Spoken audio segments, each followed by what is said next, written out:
Alhamdulillahirabbil alamin wassalatu wassalamu ala asyrafil anbiya'i wal mursalin wa ala alihi wa sahbihi ajmain. Puji syukur kepada Allah Subhanahu wa taala.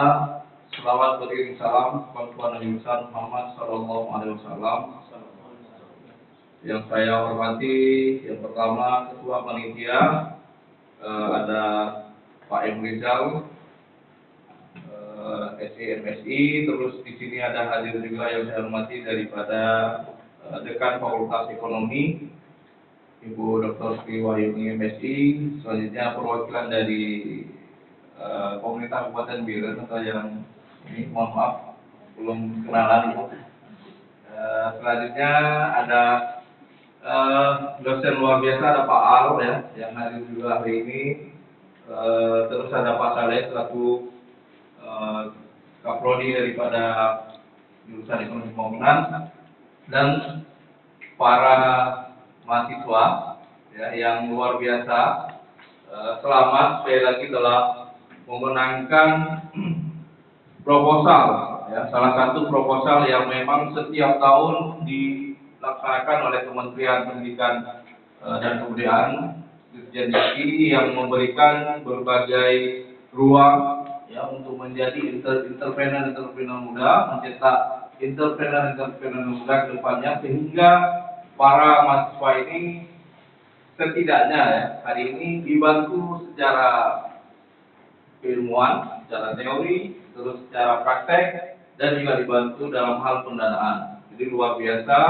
Terima kasih sekali lagi kepada pemerintah, yaitu Kementerian Pendidikan dan Kebudayaan, khususnya Kementerian Pendidikan yang menaungi masalah P2MW ini. Selanjutnya di sini saya dikasih topik itu branding produk, perencanaan usaha dan market validation. Sebenarnya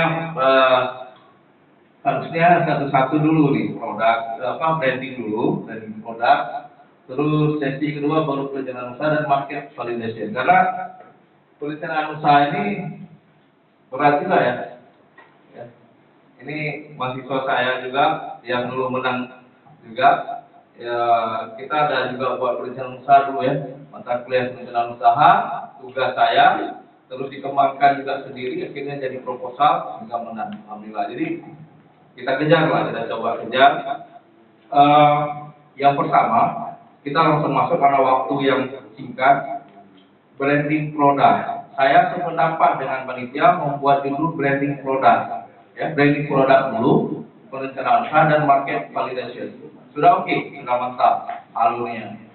Jadi ketika kita mempresentasikan juga sudah lumayan tepat. Lanjut lagi, sebentar balik lagi. Nah ini dasar pemikiran. Dasar pemikiran ini kita harus lihat dulu. Di sini ada perilaku konsumen. Ya. Ketika ini kita lihat, maka ini merupakan hal yang pertama yang harus kita pahami dalam berwirausaha atau berbisnis, perilaku konsumen. Karena yang kita dihadapkan dengan konsumen, ya, jadi kita harus memahami perilaku konsumen. Setelah COVID-19, ya, perubahan tatanan aspek lifestyle daripada kita semua dari ibu kota Jakarta sampai Aceh itu berubah sangat cepat. Yang dulunya kita cuman biasa aja lah digital marketing atau online shop atau Shopee biasa aja lah. Tapi hari ini setelah COVID, jadi dia dimulai di fase COVID. Di fase COVID ya nggak bisa kita beli, nggak bisa ke pasar, nggak bisa ke mall.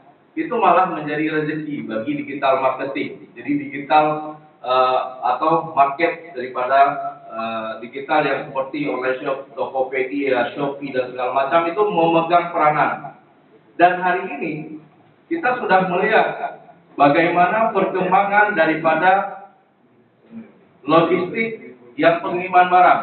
Kita tahu sekarang ada JNT, ya, ada Si Cepat, ada Shopee yang Shopee sendiri mereka, ya, Shopee apa namanya ya, Shopee Express ya, itu berkembang sekarang. Dulu kita nggak tahu sih cepat ada nggak ada. Yang kita tahu kantor pos, pengiriman barang lewat mobil, ya, belum ada JNT, yang ada cuma satu dulu JNE, nah, JNE dulu. Sekarang udah berkembang, cepat segala macam, jadi makin berkembang. Itu menandakan bahwa perputaran ekonomi ataupun perputaran uang dalam dunia digital itu sangat berkembang cepat. Ini yang kita lihat. Ada dua perilaku konsumen. Kita harus paham bagaimana perilaku mereka. Kita lihat 84% konsumen memutuskan membeli barang karena terpengaruhi oleh media sosial. Kita buka TikTok, kita buka Facebook, kita buka Instagram, kita buka YouTube. Kita akan terpengaruh.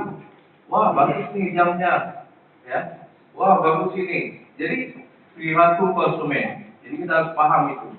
Kalau kita nggak paham perilaku konsumen, nggak ada gunanya kita buat ini. Nah, itu yang pertama, nggak ada gunanya. Jadi yang kedua, digitalisasi. Kita harus bermain dengan digitalisasi. Senang tidak senang, mau tidak mau, kita harus masuk dalam digitalisasi. Sekarang peluang sudah besar. Ya, peluang sudah besar, dibuka besar. Nggak ada istilah kita berada di kampung, kita berada di kota, malah kadang-kadang kita beli barang yang live TikToknya itu di desa, ya, live TikToknya itu di kampung, di desa dalam satu kamar, dia live untuk menjual barang. Nggak lagi berbicara tentang toko yang besar, harus di mall, nggak lagi sekarang. Ya, kita buka HP, yang pertama psikologi daripada konsumen buka HP pasti lihat media sosial.